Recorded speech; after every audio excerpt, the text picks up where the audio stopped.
datang di Deep Dive kita kali ini. Ada mungkin sering dengar ya istilah kayak informatika, terus pemrograman, coding, sama AI atau kecerdasan buatan. Kadang dipakai ganti-gantian gitu. Bisa bikin bingung juga ya. Iya, betul. Sering banget itu. Nah, sumber yang Anda bagikan ini menarik banget. Karena mencoba memetakan hubungan keempatnya gitu. Jadi misi kita hari ini ya, kita coba urai istilah-istilah ini biar lebih jernih. Langsung dari materi yang ada di depan kita ini. Oke, siap kita bedah? Siap. Dan ini penting banget loh memahami fondasinya. Karena ya itu tadi, meskipun saling terkait erat, fokusnya itu beda-beda. Ini kunci biar kita benar-benar klik gitu ya, sama lanskap teknologi sekarang yang, wah, cepet banget perkembangannya. Seperti yang coba dijelasin di catatan Anda itu. Oke, mari kita mulai dari yang paling gede dulu nih, yang paling luas. Informatika. Di materi ini disebutnya ilmu payung. Ini menarik sih, ternyata bukan cuma soal komputer doang ya. Bukan cuma itu. Tapi ilmu fundamental tentang informasi itu sendiri. Gimana kita dapat info, nyimpen, proses, sampai ngirimnya. Cakupannya, ini kalau dilihat di sini, wah luas banget. Ada teori komputasi, sistem informasi, jaringan, terus keamanan siber, interaksi manusia komputer. Bahkan AI sendiri akarnya di sini juga ternyata. Betul sekali, informatika itu ya anggap aja fondasi teoritisnya lah, kerangka berpikirnya. Nah kalau kita ngomongin gimana cara menerapkan ilmu itu, ya kan buat bikin sesuatu yang nyata, nah disitulah pemrograman masuk. Oke. Sumber ini nyebutnya keren nih, seni membangun solusi. Jadi ini bukan sekadar ngetik perintah di komputer gitu ya, tapi sebuah proses berpikir yang terstruktur. Mulai dari analisis masalahnya dulu, terus ngerancang alur logikanya atau algoritmanya, nah baru dah nulis kodenya. Pakai bahasa tertentu gitu ya, kayak Python. Iya, contohnya pakai Python atau Java gitu. Tapi nggak berhenti di situ. Ada juga nguji programnya, benerin kalau ada error atau debugging itu, sampai, nah ini penting juga, mendokumentasikan cara kerjanya. Jadi satu siklus lengkap gitu. Wow, oke. Nah ini nih, sering banget bikin bingung sama coding. Bedanya di mana tuh? Materi ini jelasin juga kan ya? Iya, dijelasin, ditegaskan malah. Coding itu bagian dari proses pemrograman tadi. Fokusnya lebih sempit. Lebih sempit gimana tuh? Ya, coding itu aksi spesifiknya. Menerjemahkan logika atau algoritma yang udah dirancang ke dalam baris-baris kode. Pakai bahasa pemrograman tertentu ya, itu tadi. Fokusnya di ngetik sintaksis yang benar. Oh, jadi kalau pemrograman itu ibaratnya kayak ngerancang plus bangun rumah dari nol sampai jadi gitu ya? Dari pondasi sampai atap. Nah, bisa dibilang gitu. Kalau coding itu lebih kayak kerjaan nyusun batu batanya aja, nempelin semennya, gitu kali ya? Persis, analogi yang bagus itu. Penulis sumber ini malah kasih contoh. Seorang coder mungkin tugasnya cuma ngerjemahin desain yang udah jadi ke kode. Udah gitu aja. Oke.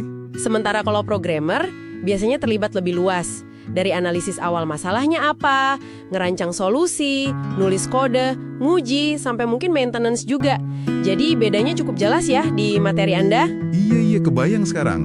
Pembedaan ini penting berarti ya, apalagi kalau kita mau ngomongin kecerdasan buatan atau AI. Nah, itu dia, penting banget. Oke, terus gimana nih hubungannya AI sama semua tadi? Informatika, pemrograman, coding.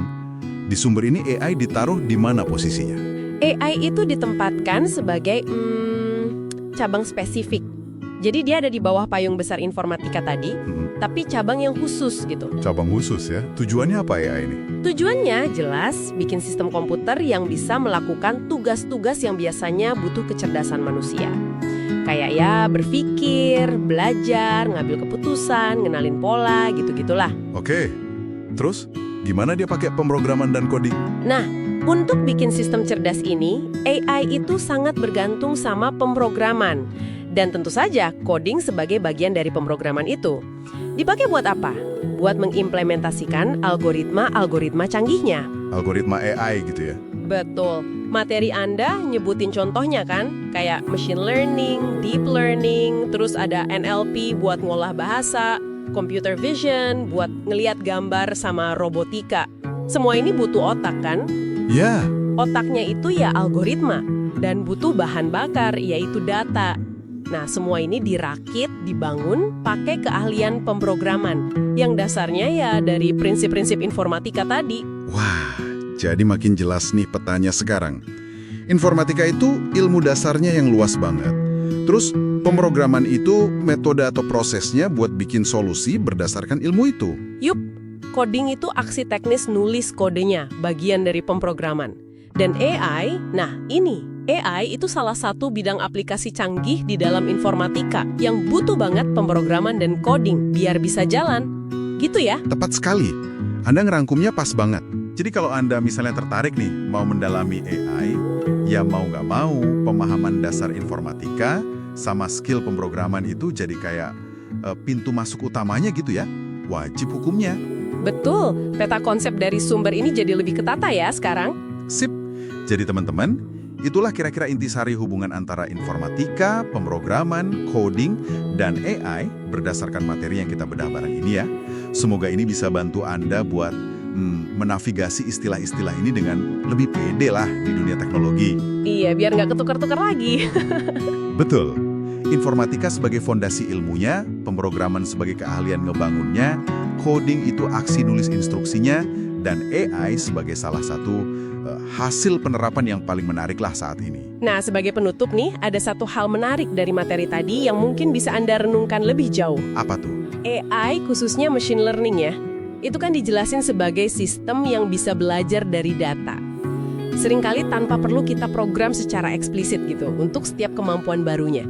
Dia belajar sendiri polanya. Iya. Nah, ini kan jadi muncul pertanyaan yang menurut saya cukup penting ya. Seberapa jauh sih batas antara alat yang kita program secara tradisional sama entitas AI yang bisa belajar mandiri ini bakal terus jadi kabur di masa depan? Batasannya makin tipis gitu. Wah, iya juga ya. Dan apa artinya ini buat cara kita mendefinisikan kecerdasan itu sendiri? Apakah definisi kita perlu diupdate? Nah, ini pertanyaan terbuka yang kayaknya seru banget buat terus diikuti perkembangannya ke depan. Sesuatu untuk Anda pikirkan lebih lanjut.